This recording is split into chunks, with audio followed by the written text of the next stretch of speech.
নমস্কার বন্ধুরা, আমি রাহুল। আপনারা দেখছেন দুই বন্ধু রান্নাঘর। আজকে আমরা তৈরি করব রাজস্থানের একটি বিখ্যাত খাবার, ছোলে পালাক।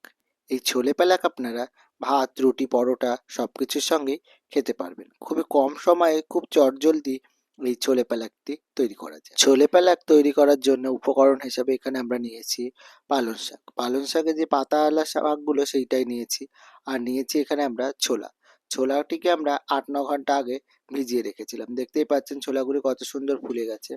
প্রথমেই আমরা ওই ভিজিয়ে রাখা ছোলাগুলোকে প্রেসার কুকারে দিয়ে একটা সিটি দিয়ে নেব। খুব বেশি না, ২ সিটি দেব। প্রেসার কুকারে ছোলাটিকে আমরা সিদ্ধ করতে দিয়েছি, আর এদিকে আমরা পালং শাকগুলিকে বেছে নেব। পালং শাকের আমরা শুধু পাতাগুলি নেব, আর কিছু নেব না। গোড়াগুলি আমরা ফেলে দিচ্ছি এবং পাতাগুলি আমরা বেছে নিচ্ছি। এই একইভাবে আমরা সব পালং শাকগুলিকে বেছে নিয়েছি। দেখতেই পাচ্ছেন আমরা এখানে শুধু পাতাগুলো ব্যবহার করব।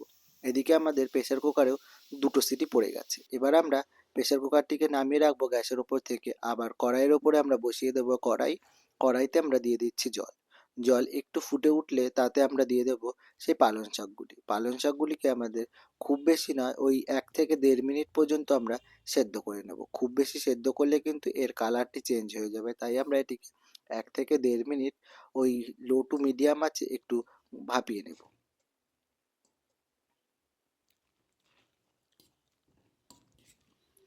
১ মিনিট হয়ে গেছে, এবার আমরা পাতাগুলিকে নামিয়ে নেব। দেখতেই পাচ্ছেন পাতাগুলিকে আমরা নামিয়ে নিচ্ছি। পাতাগুলিকে নামিয়ে আমরা ঠান্ডা জলের মধ্যে দিয়ে দেব। ঠান্ডা জলের মধ্যে দিয়ে দিয়েছি। এবার আমরা প্রেসার কুকারের ঢাকনাটাও খুলে দেখব ছোলাটা আমাদের কেমন সিদ্ধ হয়েছে। প্রেসার কুকারে কিন্তু আমরা ২টোই সিটি দিয়েছিলাম, বেশি সিটি দিইনি। দেখতেই পাচ্ছেন ছোলা আমাদের খুব সুন্দরভাবে সেদ্ধ হয়ে গেছে ভেতর থেকে। আপনাদেরকেও ঠিক এইভাবেই সেদ্ধ করে নিতে হবে। এবার আমরা একটা পেস্ট তৈরি করে নেব এই পালং শাকের পাতাগুলির। পাতার থেকে আমরা ভালোভাবে জলটিকে চিপড়ে ফেলে দেব। এবার এই দিয়ে দেবো মিক্সিং জারে, আর পাতার সঙ্গে আমরা দিয়ে দিচ্ছি এখানে ২ চামচ টক দই, আর দিয়ে দেবো ২ চামচ সেদ্ধ করা ছোলা। এবার এই সব উপকরণগুলোকে সুন্দর একটা পেস্ট তৈরি করে নেবো। জল দেবো না, জল ছাড়া একটা পেস্ট তৈরি করে নেব। দেখতেই পাচ্ছেন খুব সুন্দর আমাদের একটা পেস্ট তৈরি হয়ে গেছে। এবার আমরা এই পেস্টটিকে বাটিতে ঢেলে নেব। এদিকে গ্যাসের ওপর কড়াই আমরা বসিয়ে দিয়েছি এবং কড়াইতে দিয়ে দিয়েছি সাদা তেল। প্রথমেই আমরা কড়াইতে দিয়ে দিচ্ছি একটা শুকনো লঙ্কা, ২ টুকরো দারচিনি, আর একটা বড় এলাচ। এর সঙ্গে এবার দিয়ে দেবো খুবই সামান্য পরিমাণে গোটা জিরে। এবার সব উপকরণগুলোকে একটু ভেজে নেব। মশলাগুলি থেকে যখন সুন্দর একটা সেন্ট বেরোবে, তখন আমরা এতে দিয়ে দেবো একটা ছোট সাইজের টমেটো। খুব বেশি বড় না, একটা খুবই ছোট সাইজের আমরা টমেটো নিয়েছিলাম। এই টমেটোকে টুকরো করে কেটে নিয়েছিলাম, সেই টমেটোটুকে দিয়ে দিয়েছি। টমেটোটুকে একটু ভেজে নেবার পরে আমরা এতে দিয়ে দেবো সেই ছোলাগুলি। ছোলাগুলিকেও আমরা টমেটোর সঙ্গে এই ১ থেকে ১.৫ মিনিট পর্যন্ত ভাজবো। খুব বেশিক্ষণ কিন্তু ভাজবো না। ওই ১ থেকে ১.৫ মিনিট পর্যন্ত ছোলাগুলিকে আমরা একটু লো টু মিডিয়াম আঁচে ভেজে নেব। ছোলা আমাদের ভাজা হয়ে গেছে। এবার এতে আমরা দিয়ে দেবো কিছু মশলা। প্রথমেই দিয়ে দিয়েছিলাম আমরা ১/২ চামচ জিরের গুঁড়ো, ১/২ চামচ লঙ্কার গুঁড়ো, আর ১/২ চামচ হলুদ গুঁড়ো। আর তার সঙ্গে দিয়ে দিচ্ছি আমরা ১/২ চামচ চাট মশলা। আর দিয়ে দিলাম ২ চামচ টক দই, যেটিকে আমরা ফেটিয়ে রেখেছিলাম আগে থেকে। সেই সব উপকরণগুলো একসঙ্গে আমরা দিয়ে দিলাম। এবার আমরা এই মশলাটিকে খুব বেশি নয়, ওই ১ মিনিট মতন কষাবো। দেখতেই পাচ্ছেন ১ মিনিট কষাতে কষাতে এদিকে মশলা থেকে আমাদের তেল ছেড়ে দিয়েছে। মশলাটি আমাদের খুব সুন্দরভাবে কষানো হয়ে গেছে। এবার আমরা এতে দিয়ে দিয়েছিলাম পরিমাণ মতো নুন। আপনারা আপনাদের পরিমাণ মতো নুন দেবেন। নুনটিকে আমরা মশলার সঙ্গে খুব সুন্দরভাবে মিশিয়ে নিচ্ছি। দেখতেই পাচ্ছেন মশলা থেকে আমাদের একদম তেল ছেড়ে দিয়েছে। মশলাটি আমাদের কড়াইয়ের সঙ্গে লেগে যাচ্ছে। আপনাদের কিন্তু এই পজিশনে বুঝে নিতে হবে মশলা আমাদের কষানো হয়ে গেছে। এবার এতে দিয়ে দেবো সেই পালং শাকের সেই পেস্টটিকে আমরা এই সব মশলার সঙ্গে এটিকেও আমরা ১ মিনিট কষিয়ে নেব। খুব বেশি কষাবো না।